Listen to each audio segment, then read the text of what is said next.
Capítulo 5. Descendo ao particular, direi agora, peixes, o que tenho contra alguns de vós. E começando aqui pela nossa costa, no mesmo dia em que cheguei a ela, ouvindo os roncadores e vendo o seu tamanho, tanto me moveram o riso como a ira. É possível que, sendo vós uns peixinhos tão pequenos, haveis de ser as roncas do mar? Se com uma linha de cozer e um alfinete torcido vos pode pescar um aleijado, porque haveis de roncar tanto? Mas por isso mesmo roncais.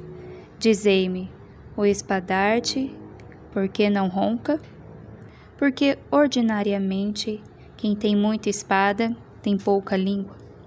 Isto não é regra geral, mas é regra geral que Deus não quer roncadores e que tem particular cuidado de abater e humilhar aos que muito roncam. São Pedro, a quem muito bem conheceram vossos antepassados, tinha tão boa espada que ele só avançou contra um exército inteiro de soldados romanos. E se Cristo não lhe mandara meter na bainha, eu vos prometo que havia de cortar mais orelhas que a de Malco. Contudo, que lhe sucedeu naquela mesma noite? Tinha roncado e barbateado Pedro que, se todos fraqueassem, só ele havia de ser constante até morrer, se fosse necessário. E foi tanto, pelo contrário, que só ele fraqueou mais que todos, e bastou a voz de uma mulherzinha para o fazer tremer e negar. Antes disso, já tinha fraqueado na mesma hora que prometeu tanto de si. Disse-lhe Cristo no horto que vigiasse, e vindo de aí a pouco a ver se o fazia, achou-o dormindo com tal descuido, que não só o acordou do sono, senão também do que tinha blasonado. Sic non potuiste una hora vigilare mecum. Vós, Pedro, sois o valente que havíeis de morrer por mim? E não pudestes uma hora vigiar comigo? Pouco há, tanto roncar, e agora tanto dormir? Mas assim sucedeu. O muito roncar, antes da ocasião, é sinal de dormir nela. Pois que vos parece, irmãos roncadores? Se isto sucedeu ao maior pescador, que pode acontecer ao menor peixe? Medi-vos, e logo vereis quão pouco fundamento tendes de blasfonar nem roncar.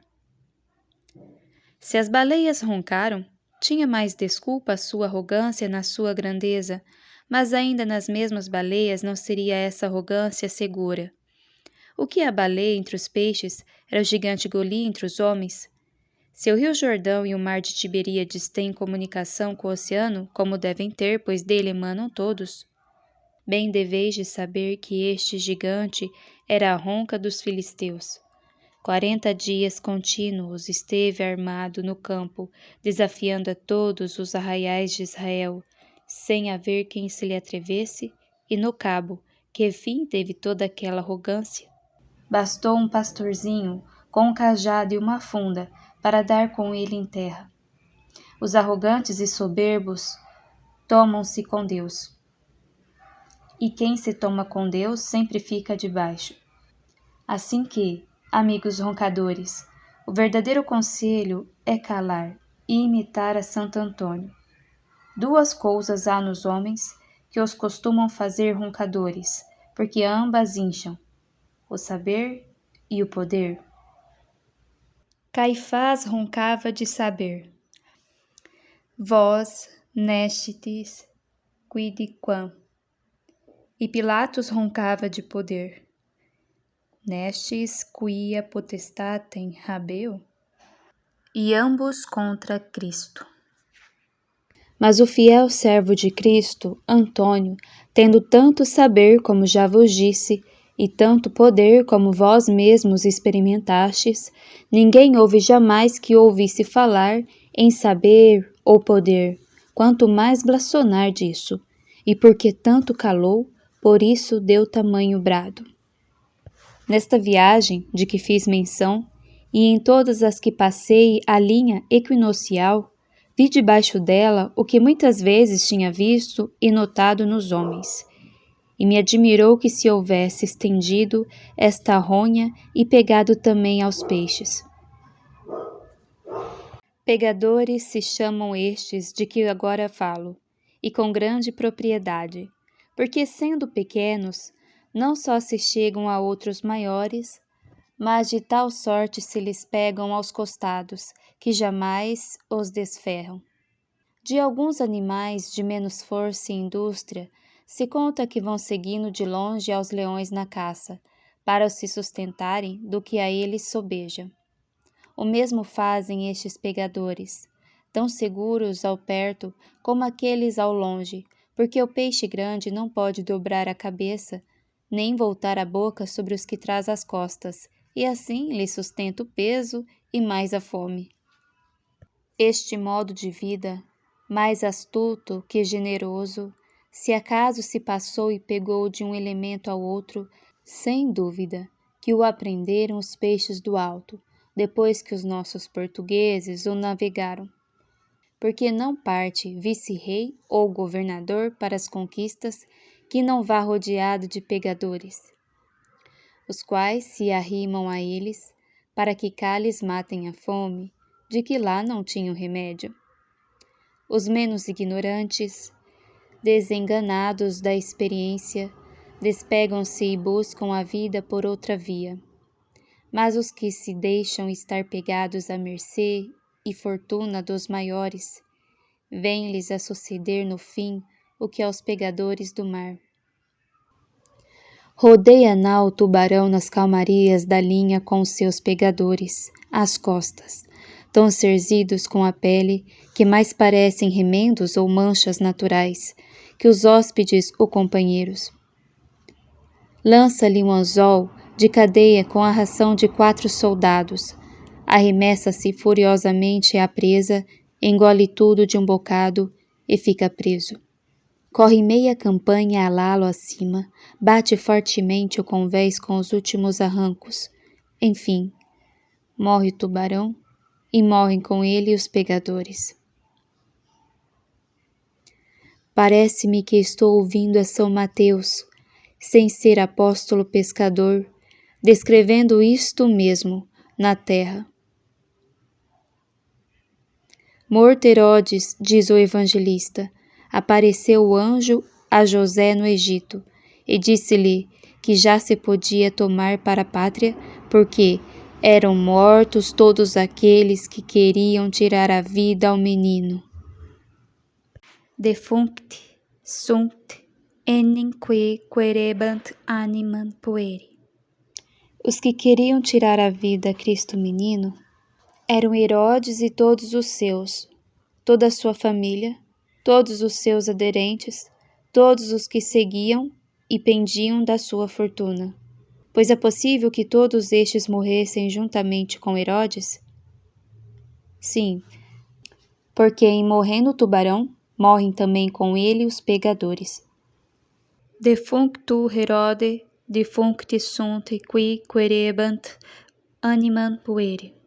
Eis aqui peixinhos ignorantes e miseráveis. Quão errado e enganoso é este modo de vida que escolhestes. Tomai o exemplo nos homens, pois eles o não tomam em vós, nem seguem, como deveram, o de Santo Antônio. Deus também tem os seus pegadores.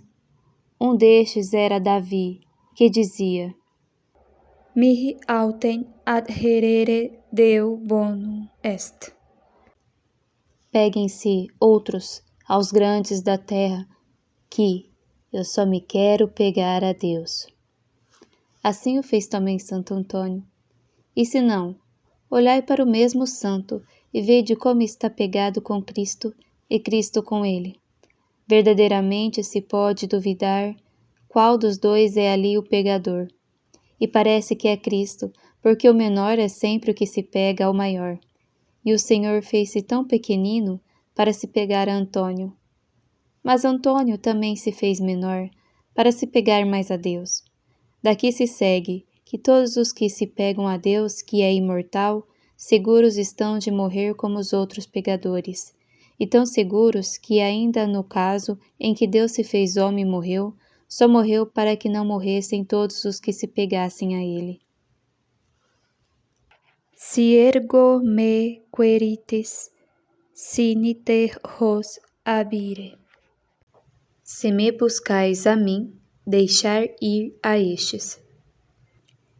E posto que deste modo só se podem pegar os homens, e vós, meus peixinhos, não, ao menos devereis imitar aos outros animais do ar e da terra, que quando se chegam aos grandes e se amparam do seu poder, não se pegam de tal sorte que morram juntamente com eles.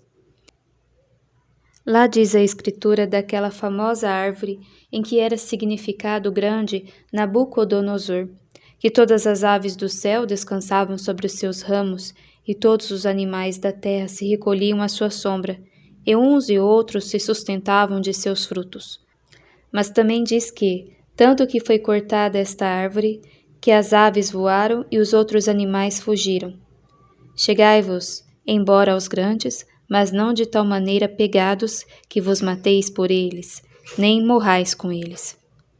Considerai, pegadores vivos, como morreram os outros que se pegaram àquele peixe grande. E por quê? O tubarão morreu porque comeu, e eles morreram pelo que não comeram. Pode haver maior ignorância que morrer pela fome boca alheia? Que morra o tubarão porque comeu, matou a sua gula, mas que morra o pegador pelo que não comeu é a maior desgraça que se pode imaginar. Não cuidei que também nos peixes havia pecado original. Nós, os homens, fomos tão desgraçados que outrem comeu e nós o pagamos. Toda nossa morte teve princípio na guludice de Adão e Eva. E que hajamos de morrer pelo que outrem comeu, grande desgraça. Mas nós lavamo-nos desta desgraça com uma pouca de água. E vós não vos podeis lavar da vossa ignorância com quanta água tem o mar. Com os voadores tenho também uma palavra, e não é pequena queixa. Dizei-me, voadores, não vos fez Deus para peixes? Pois por que vos meteis a ser aves? O mar fê-lo Deus para vós, e o ar para elas. Contentai-vos com o mar e com nadar, e não queirais voar, pois sois peixes. Se acaso vos não conheceis, olhai para as vossas espinhas e para as vossas escamas, e conhecereis que não sois aves, senão peixes, e é entre os peixes não dos melhores. Dir-me-eis, voador, que vos deu Deus maiores barbatanas que aos outros de vosso tamanho? Pois, porque tivestes maiores barbatanas, por isso haveis de fazer das barbatanas asas? Mas ainda mal, porque tantas vezes vos desengana o vosso castigo. Quiseste ser melhor que os outros peixes, e por isso sois mais mofino que todos. Aos outros peixes, do alto, mata-os o anzol ou a fisga. A vós, sem fisga nem anzol, mata-vos a vossa presunção e o vosso capricho. Vai o navio navegando e o marinheiro dormindo, e o voador toca na vela ou na corda e cai palpitando. Aos outros peixes mata-os a fome e engana-os a isca. Ao voador mata-o a vaidade de voar, e a sua isca é o vento. Quanto melhor lhe fora mergulhar por baixo da quilha e viver, que voar por cima das antenas e cair morto. Grande ambição é que, sendo o mar tão imenso, lhe não basta um peixe tão pequeno todo o mar, e queira outro elemento mais largo. Mas vedes, peixes, o castigo da ambição. O voador fê-lo Deus peixe, e ele quis ser ave, e permite o mesmo Deus que tem os perigos de ave e mais os de peixe. Todas as velas para ele são redes, como o peixe, e todas as cordas, laços, como ave. Vê, voador, como correu pela posta o teu castigo. Pouco há nadavas vivo no mar com as barbatanas, e agora jazes em um convés amortalhado nas asas. Não contente com ser peixe, quiseste ser ave, e já não és ave, nem peixe, nem voar poderás já, nem nadar. A natureza deu-te a água, tu não quiseste senão o ar, e eu já te vejo posto ao fogo. Peixes, contente-se cada um com o seu elemento. Se o voador não quisera passar do segundo ao terceiro, não viera parar no quarto. Bem seguro estava ele do fogo, quando nadava na água, mas porque quis ser borboleta das ondas, vieram-se-lhe a queimar as asas.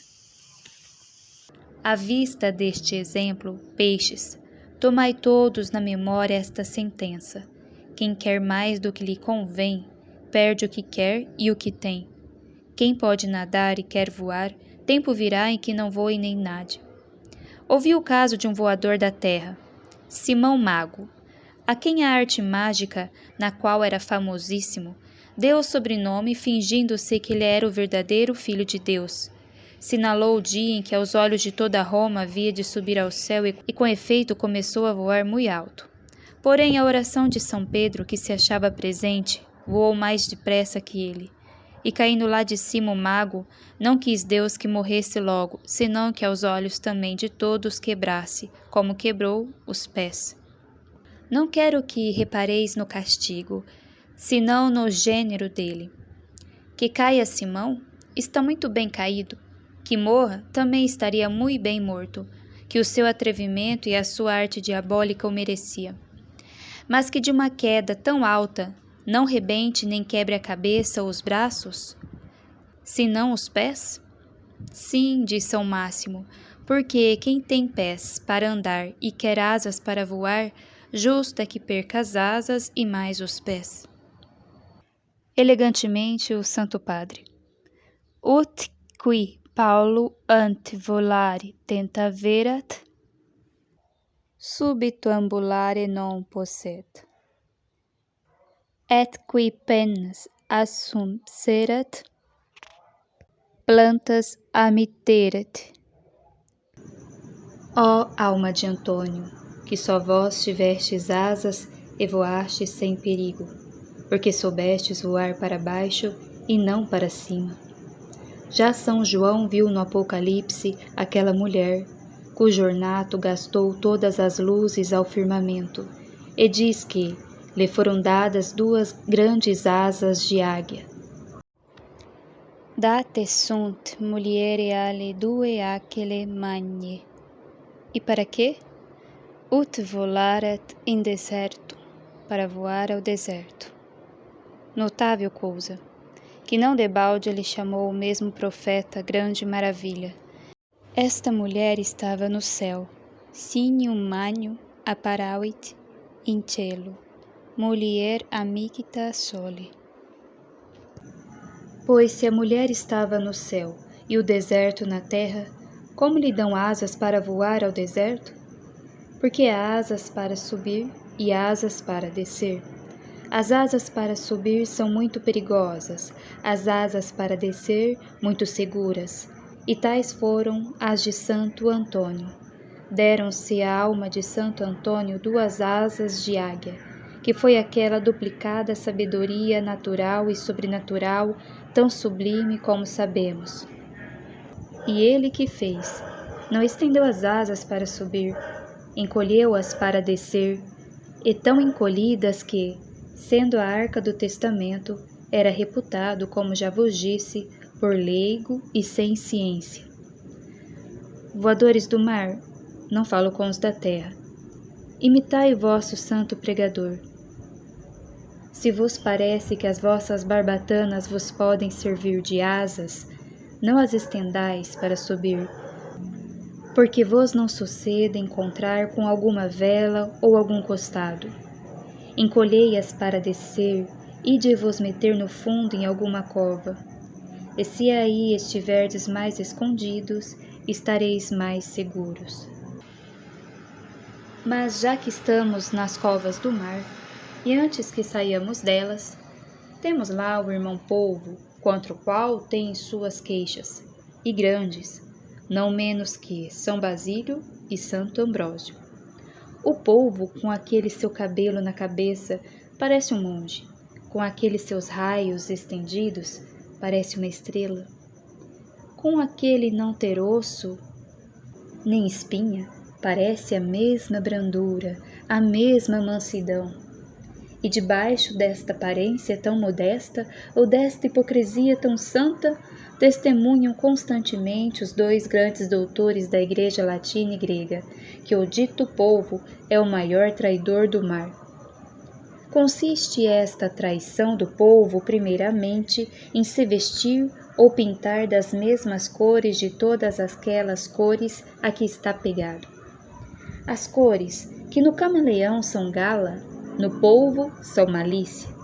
As figuras, que em Proteu são fábula, no polvo são verdade e artifício. Se está nos limos, faz-se verde. Se está na areia, faz-se branco. Se está no lodo, faz-se pardo. E se está em alguma pedra, como mais ordinariamente costuma estar, faz-se da cor da mesma pedra. E daqui que sucede? Sucede que outro peixe inocente da traição vai passando desacautelado e o salteador, que está de emboscada dentro do seu próprio engano, lança-lhe os braços de repente e fala o prisioneiro. Fizera mais Judas? Não fizera mais, porque não fez tanto. Judas abraçou a Cristo, mas outros o prenderam. O povo é o que abraça e mais o que prende. Judas, com os braços, fez o sinal, e o povo dos próprios braços faz as cordas. Judas é verdade que foi traidor, mas com lanternas diante. Traçou a traição às escuras, mas executou-a a muitas claras. O povo, escurecendo-se a si, tira a vista aos outros, e a primeira traição e roubo que faz é a luz, para que não distinga as cores. Vê, peixe, aleivoso e vil, qual é a tua maldade? Pois Judas em tua comparação já é menos traidor. Oh, que excesso tão afrontoso e tão indigno de um elemento tão puro, tão claro e tão cristalino como o da água, espelho natural não só da terra, senão do mesmo céu. Lá disse o profeta por encarecimento que, nas nuvens do ar, até a água é escura. Tenebrosa aqua in nubibus eris.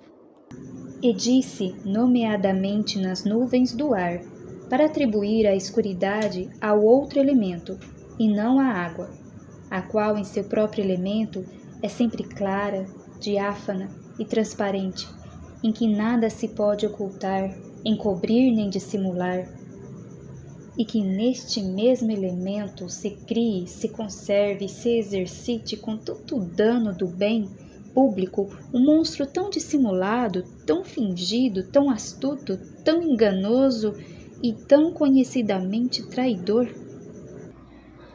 Vejo, peixes, que pelo conhecimento que tendes das terras em que batem os vossos mares, me estáis respondendo e convindo, que também nelas há falsidades, enganos, fingimentos, embustes, ciladas e muito maiores e mais perniciosas traições. E sobre o mesmo sujeito que defendeis, também podereis aplicar aos semelhantes outra propriedade muito própria. Mas, pois vós acalais, eu também acalo. Com grande confusão, porém, vos confesso tudo, e muito mais do que dizeis, pois não o posso negar. Mas ponde os olhos em Antônio, vosso pregador, e vereis nele o mais puro exemplar da candura, da sinceridade e da verdade, onde nunca houve dolo, fingimento ou engano.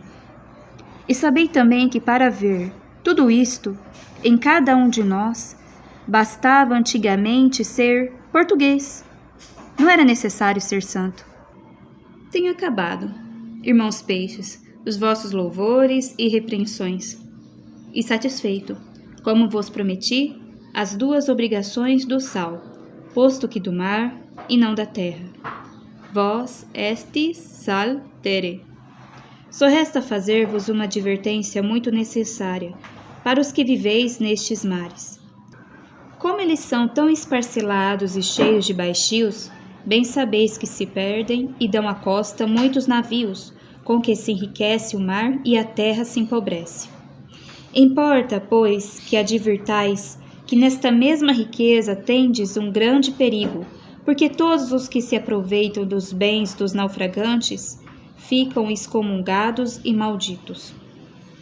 Esta pena de excomunhão, que é gravíssima, não se pôs a vós senão aos homens. Mas tem mostrado Deus por muitas vezes que quando os animais cometem materialmente o que é proibido por esta lei, também eles incorrem, por seu modo, nas penas dela. E no mesmo ponto começam a definhar, até que acabam miseravelmente. Mandou Cristo a São Pedro que fosse pescar, e que na boca do primeiro peixe que tomasse, acharia uma moeda, com que pagar certo tributo.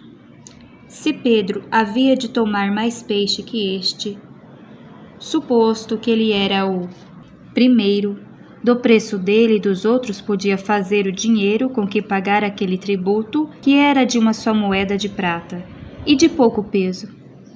Com que mistério manda logo o Senhor que se tire da boca deste peixe e que seja ele o que morra primeiro que os demais? Ora, estai atentos. Os peixes não batem moeda no fundo do mar, nem têm contratos com os homens, donde lhes possa vir dinheiro.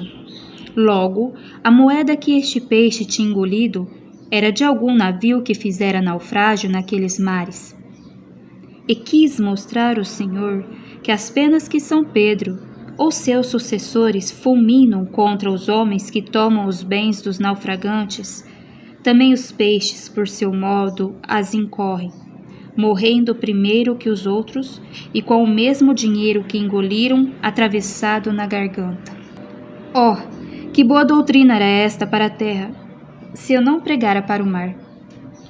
Para os homens não há mais miserável morte que morrer com o alheio atravessado na garganta. Porque é pecado de que o mesmo São Pedro e o mesmo Sumo Pontífice não pode absolver. E posto que os homens incorrem à morte eterna, de que não são capazes os peixes, eles, contudo, apressam a sua temporal. Como neste caso, se materialmente, como tenho dito, se não abstêm dos bens dos naufragantes.